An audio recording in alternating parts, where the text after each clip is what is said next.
Hi friends, ఎలా ఉన్నారు? నేను బాగున్నాను. మీరందరూ బాగుండాలని కోరుకుంటున్నాను. ఇప్పుడు కథలోకి వెళ్దాం. చదువుతున్నది శోభారెడ్డి. తన మీద తనకు నమ్మకం కలిగింది. దానితో తను చూసిన తనను కదిలించిన ప్రతి సంఘటన అతని చేతిలో కథగా మలచబడేది. కళ్ళు తెరిచి చూస్తే మన చుట్టూ ఉండే సమాజంలో కథావస్తువుకు లోటేముంటుంది? రచయితగా నిలదొక్కుంటున్న తరుణంలో ఒక ప్రసిద్ధ రచయితతో పరిచయం కలిగింది. ఆ రచయిత సహా ప్రసిద్ధ రచయితల రచనలను చదవడం ప్రారంభించాడు. తరతరాలుగా పురుషునికి దాస్యం చేస్తున్న స్త్రీ ఒక్కసారిగా పురుషునిపై తిరగబడి అతనిపై విజయం సాధించే స్త్రీ అతని నాయిక. అతని రచనలు పాఠకుల ఆదరాభిమానాలు నోచుకుంటున్నాయి. క్రమంగా గ్లామర్ పెరుగుతోంది. మాధవి పెళ్లి పందిరిలోంచి ఆ ఇల్లు వదిలిన భానుమూర్తి మళ్ళీ మేనమామోహం చూడలేదు. రత్నమ్మకు మనసు పీకినా కొడుకు మాటకి ఎదురు చెప్పే సాహసం లేక ఎప్పుడూ ఆ ప్రసక్తి తీసుకురాలేదు. అనుకూలవత అయిన భార్యతో, 2 పిల్లలతో, రచనా వ్యాసంగంతో భానుమూర్తి సుఖంగా కాలం గడుపుతున్నాడు. ఈరోజు బావ వాళ్ళ ఇంటికి వెళ్ళాలనుకుంటున్నాను. మీరు ఆఫీస్కి వెళ్ళిన తర్వాత కారు పంపించండి. తిరిగి వచ్చేటప్పుడు రిక్షాలో వచ్చేస్తాలే. ఆఫీసుకు బయలుదేరుతుండగా దగ్గరకు వచ్చి చెప్తున్న భార్యను నిశితంగా చూశాడు రఘువీర్. మాధవికి ఇంతకాలానికి కనపడ్డ ఒక్కగానొక్క బంధువు భానుమూర్తి. అతని కుటుంబంతో మాధవి రాకపోకలు సాగించటం రఘువీర్కి ఇష్టమే. కానీ మొన్న వాళ్ళు వచ్చిన రోజున పెద్దావిడ అని కూడా చూడకుండా ఆ రత్నమ్మ గారిని చులకనగా మాట్లాడింది. మాధవి కోపం ఎండుతాటాకు మంట లాంటిది. కోపం వస్తే ఎవరినైనా ఎంత మాటైనా అనేస్తుంది. మొహం మీదే మరుక్షణంలోనే ఆ కోపం మరిచిపోయి స్నేహంగా పలకరిస్తుంది. కానీ మాట అన్నవాళ్ళు మరిచిపోయినంత తేలిగ్గా పడిన వాళ్ళు కూడా మర్చిపోగలరా? నేను చెప్పినది వినపడలేదా మీకు? అప్పటికప్పుడే మాధవి కంఠస్వరంలో తీవ్రత వినిపిస్తోంది. అబ్బబ్బా, నీకు ఈ తొందరపాటు ఎప్పటికి తగ్గుతుంది మాధవి? ఏదో ఆలోచనలో పడి నీ మాట వినిపించుకోలేదు, అంతలోనే కోపం తెచ్చుకోవాలా? పై వాళ్ళ దగ్గర కూడా ఇలాగే ఉంటే వారేమనుకుంటారు? మొన్ననేం చేశావు? పెద్దావిడని కూడా చూడకుండా మీ అత్తయ్యని ఎంత మాటలు అన్నావు? ఆమె ఎంత చిన్నబుచ్చుకున్నారో తెలుసా? మీకే ఆ పట్టింపులన్నీ. మా అత్తయ్య ఏమీ అనుకోదు తెలుసా? సగర్వంగా చూసింది మాధవి. శుభం, నేను వెళ్ళి కారు పంపిస్తాను. వెళ్ళి తొందరగా వచ్చాయంటూ కారు వద్దకు నడిచాడు రఘువీర్. కారు బయలుదేరిన తర్వాత హఠాత్తుగా మధ్యదారిలో గుర్తుకొచ్చింది మాధవికి. భానుమూర్తికి ఆఫీసు ఉంటుందని. కారుని వెనక్కి తిప్పదమున్నామా అనుకుంది. కానీ ఎటూ బయలుదేరాను కదా, ఒక్కసారి మేనత్తను పలకరించి వచ్చేస్తే సరి. పాపం పెద్దావిడ సంతోషిస్తుంది. తర్వాత కావాలంటే ఆదివారము రావచ్చు. అయినా బావనే రమ్మంటే రాడా ఏమిటి? రచయితల గురించి, పత్రికల వాళ్ళ గురించి ఎన్నో అడగాలి బావను. ఏమిటో తన హడావిడిలో బావకు ఆఫీసు ఉంటుందన్న విషయమే మరిచింది తను. ఇక నీ ఊహాలోకం నుండి ఈ లోకంలోకి దిగి వస్తావా? కారు దిగి మా ఇల్లు పావనం చేద్దు గాని. భానుమూర్తి మాటలకు ఉలిక్కిపడి ఈ లోకంలోకి వచ్చింది మాధవి. కారు ఎప్పుడు వచ్చి ఆ ఇంటి ముందు ఆగిందో, ఎప్పుడు భానుమూర్తి వచ్చి తన కారు తలుపు తీసి పట్టుకున్నాడో మాధవి గమనించనే లేదు. బావా, సంభ్రమంగా అంది మాధవి. నీకు ఈరోజు ఆఫీస్ లేదా? ఎందుకు లేదు? నువ్వు వస్తున్నావని అన్నగారు ఫోన్ చేసి చెప్పగానే సెలవు చీటీ పడేసి వచ్చేశాను.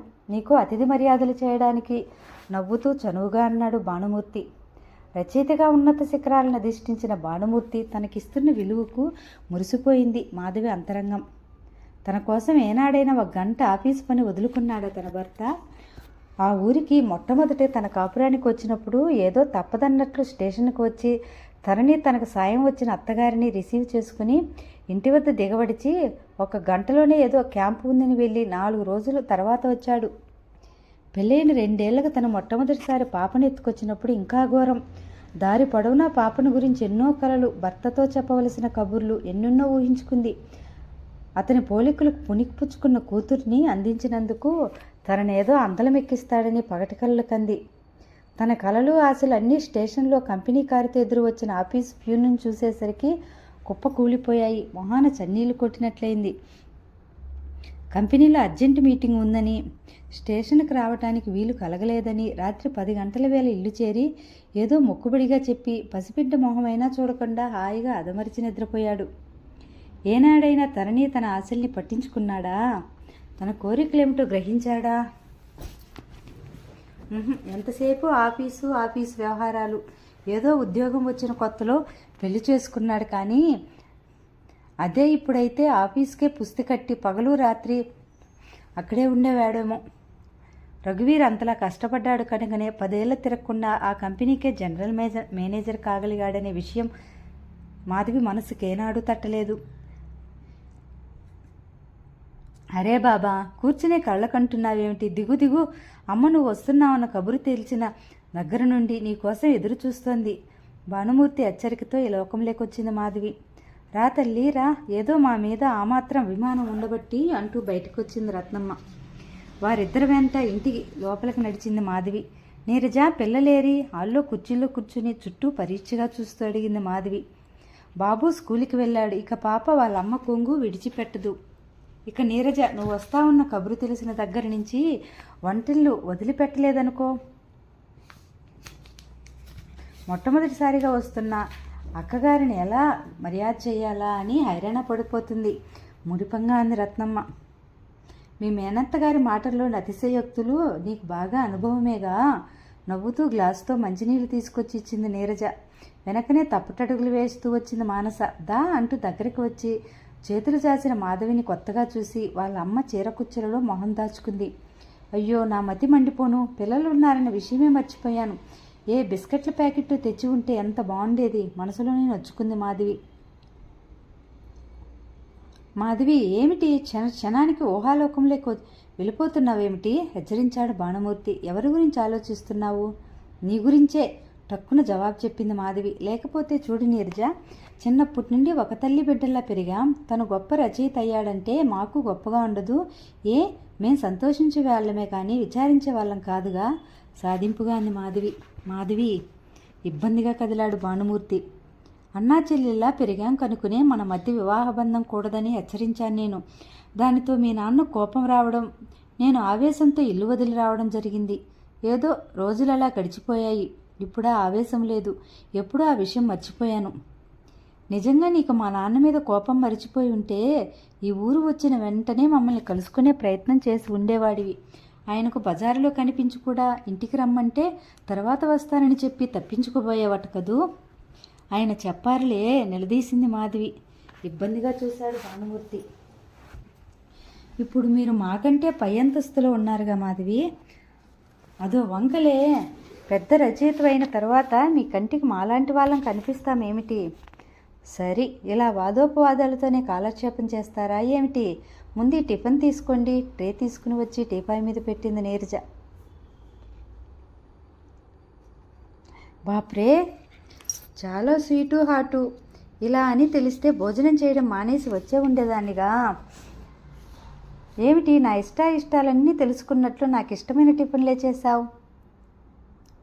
మీ అత్తయ్యకు బావకు ఎప్పుడూ నీ ధ్యాసే మాధవి. అందుకే చూసినది ఇప్పుడే అయినా ఎన్నేళ్లుగా పరిచయం ఉన్నట్లుగా ఉంది నీతో మనస్ఫూర్తిగా అంది నీరజ. కాఫీ టిఫిన్ల అనంతరం కబుర్లలో పడ్డారు. చిన్నతనం గురించి చెప్పుకున్నారు. ఎనాడో గతించిన సంఘటనలు సంభాషణల్లో దొర్లిపోయాయి. ఇదిగో బావా, ఇప్పుడే చెప్తున్నాను, ఇక నుండి నువ్వేం రాసినా ముందు నేను చదవవలసిందే. నాకు చూపించకుండా పత్రికలకు పంపిస్తానంటే మాత్రం ఊరుకోను. అబ్బా, నా నెత్తిన పాలు పోసావు తల్లి. ఇన్నాళ్ళు ఆయన వ్రాసిన ప్రతిదీ నాకిచ్చి చదవమని, చదివి అభిప్రాయం చెప్పమని నా ప్రాణం తీస్తున్నారు. ఇక నుండి నాకు ఆ బాధ తప్పుతుంది రిలీఫ్గా అంది నీరజ. నీరజకు అసలు సాహిత్యంపై ఇంట్రెస్ట్ లేదు. నాకు టైం ఉండదు. కాస్త పేరు చేసి పత్రికలకు పంపిస్తూ ఉంటే బాగుంటుంది. మరి కాస్త స్పీడుగా రాసే అవకాశం ఉంటుంది. తన గోడు వెళ్ళబోసుకున్నాడు భానుమూర్తి. ఆ పసిపిల్లలతో ఇంటి బాధ్యతలతో తల మునకలవుతుంది నా పని. ఇంకా ఇలాంటివన్నీ పెట్టుకుంటే ఎలా కుదురుతుంది? నిర్లక్ష్యంగా అంది నీరజ దగ్గరకు వచ్చిన మానసును ఎత్తుకుని ఒడిలో కూర్చోబెట్టుకుంటూ. పోనీ నాకు ఇవ్వు బావా, నాకు కాలక్షేపం. నేను పేరు చేసి పెడతాను. పోనీ నన్ను నీ సెక్రటరీగా పెట్టుకోకూడదు? చాలే, మీ వారేమైనా అనుకోగలరు. అయినా నిన్ను సెక్రటరీగా భరించే శక్తి నాకెక్కడే తల్లి నవ్వులాటుగా తోసేయబోయాడు భానుమూర్తి. నేను సీరియస్గా మాట్లాడుతున్నాను బావా. నాకు కాలక్షేపం. నీ రచనలన్నిటికీ మొదటి పాఠకురాలిని అవుతున్నానంటే నాకంతకంటే ఏం కావాలి? పైగా మా ఆయన కూడా నేనేదైనా వ్యాపకం పెట్టుకుంటేనే చాలనుకుంటున్నారు. అలాగైనా ఆయనకు నా సాధింపులు తప్పుతాయని నవ్వేసింది మాధవి. ఇంటి ముందు తన కారు ఆగేసరికి ఉలిక్కిపడి వాచి చూసుకుంది. అరే, చాలా ఆలస్యమైపోయింది. ఆయన పిల్లలు ఇంటికి వచ్చేసుకుంటారంటూ లేచింది మాధవి. అప్పుడప్పుడు వస్తూ ఉండండి. మాధవికి బొట్టు పెట్టి తాంబూలం అందిస్తోంది నీరజ. అందరి వద్ద సెలవు తీసుకుని కారు ఎక్కింది మాధవి. బావా మర్చిపోకు, నువ్వు రాసినవన్నీ నా చేతికి ఇవ్వు, పే చేస్తాను అని హెచ్చరించడం మాత్రం మర్చిపోలేదు మాధవి.